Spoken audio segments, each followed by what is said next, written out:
आषाढ तळणीसाठी तुम्ही वेगवेगळ्या प्रकारच्या पुऱ्या केल्या असताल, पण या पद्धतीची मस्त खुसखुशीत अशी ही रव्याची पुरी एकदा नक्की करून पहा। चवीला अगदी मस्त आहे आणि त्याचबरोबर करायला साधी सोपी आहे। कमी तेलकट असलेली ही पुरी तुम्ही नाश्त्याला बनवू शकता आणि त्याचबरोबर मुलांच्या डब्याला सुद्धा देऊ शकता। 5 ते 6 दिवस सहजपणे टिकून राहते, चवीला मस्त भन्नाट आहे। चला तर मग रेसिपीला सुरुवात करूया। तर या इथे मी 2 कप इतकं बारीक रवा घेतलेला आहे। रवा बारीकच घ्या, जर तुमच्याकडे जाड रवा असेल तर मिक्सरला फिरवून घ्या। या ठिकाणी या पुरीला छान खमंगपणा येण्यासाठी इथे मी घेतलेला आहे अर्धा कप इतकं बेसन पीठ, सोबतच अर्धा कप इतकं इथे मी गव्हाचं पीठ घेतलेलं आहे। गव्हाच्या पिठामुळे छान असा बाइंडिंग येतो। या ठिकाणी इथे मी पावडर मसाल्यांमध्ये 2 चमचे लाल मिरची पावडर, अर्धा चमचा हळद, 1 चमचा जिरे आणि त्याचबरोबर 1 चमचा धने पावडर टाकून घेतलेला आहे।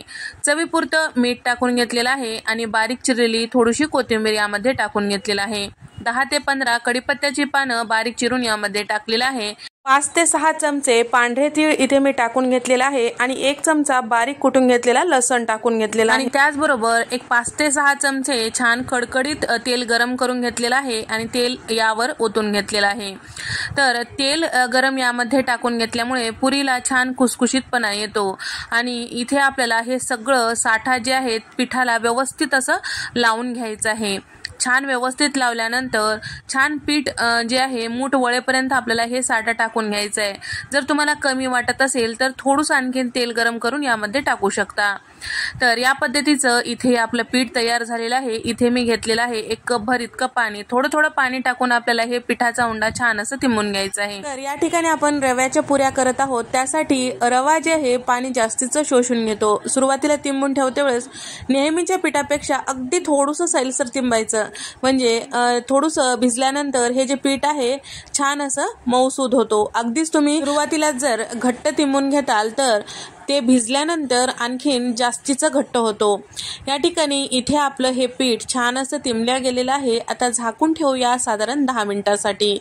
तर या ठिकाणी 10 मिनिटं झाकून ठेवल्यानंतर तुम्ही बघू शकता पीठ जे आहे छान असं मऊसूद असं तयार झालेलं आहे। आता आपण याच्या पुऱ्या लाटून घेऊया। आता पुरी करण्यासाठी इथे मी पिठाचा छोटा उंडा घोळून घेतलेला आहे, छान पेड्याप्रमाणे करून घेतलेला आहे। पोळपाटाला थोडंसं तेल लावून घ्यायचं आहे। कुठलीही पुरी करत असाल तर तेल लावून लाटायचं। जर तुम्ही पीठ लावून लाटताल तर तळल्यानंतर ते जे पुरीला लावलेलं पीठ तेलात उतरतो, त्यासाठी शक्यतो तेल लावून आपल्याला हे पुरी लाटून घ्यायचं आहे। तर या ठिकाणी एकसारखं हे पुरी लाटून घ्यायची आहे। याच पद्धतीने आपल्याला सगळ्या पुऱ्या लाटून घ्यायचं आहे। तर तुम्हाला कितपत छोट्या मोठ्या पुऱ्या आवडतात त्यानुसार तुम्ही पिठाचा उंडा घेऊन हे पुरी लाटून घेऊ शकता। तर टम्म फुगलेल्या पुऱ्या करायच्या असतील तर थोडंसं जाडसर असं लाटून घ्यायचं। तर तुम्हाला जर कडक पुरी आवडत असेल तर थोडीशी पुरी पातळ लाटून घ्यायची। पुरीचे लाटून घेते वेळेस एकसारखं लाटून घ्यायचं, सगळीकडून छान समान असं लाटल्या गेलं पाहिजे, म्हणजेच पुरी छान फुगते। तर या ठिकाणी इथे माझ्या 5 ते 6 पुऱ्या झालेल्या आहेत। आता तळून घेऊया। तर पुरी तळण्यासाठी मी तेल आधीच गरम करायला ठेवलेला होता, तेल छान गरम झालेलं आहे। तर इथे आपल्याला गॅसचा फ्लेम पुरी तळते वेळेस कमी करायचा नाही, मोठ्या गॅसवरच पुऱ्या तळायच्या, म्हणजे पुऱ्या छान फुगतात। जर कमी गॅस करून तुम्ही पुऱ्या तळताल तर पुरी जी आहे तेलकट होतो आणि त्याचबरोबर फुगत नाही। तर या ठिकाणी तेलात पुरी सोडल्यानंतर आपल्याला झाऱ्याने किंवा चमच्याने या पद्धतीने वरच्या साईडला थोडंसं प्रेस करून घ्यायचं।